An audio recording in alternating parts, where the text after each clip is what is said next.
What details should be good received documents contain? A good received documents, also known as receipt note, should include the following information. Hey, what's up everyone? Welcome to my channel.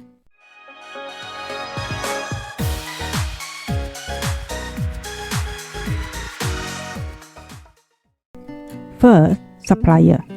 The name and the contact information of the supplier should be included on the receipt note. Number 2, purchase order number. The purchase order number should be included to identify the specific order that the goods are being received for. Number 3, the date. The date of the good received should be included on the receipt note. Number 4, good received.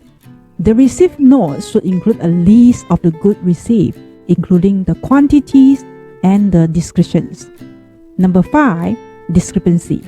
If there are any discrepancy in the quality or quantity of the good received, that should be noted on the receipt note as well. Number 6, signature.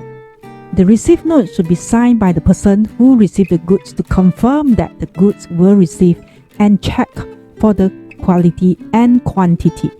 By including these information on the receipt note, you can ensure that there is a clear and accurate record of the good received and any discrepancies identified during the good received process. That's all for my sharing in today's video. Don't forget to subscribe to my channel and turn on the notifications bell so that you can be notified when I upload a new video.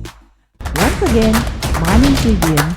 Have a great day and I will see you in the next video.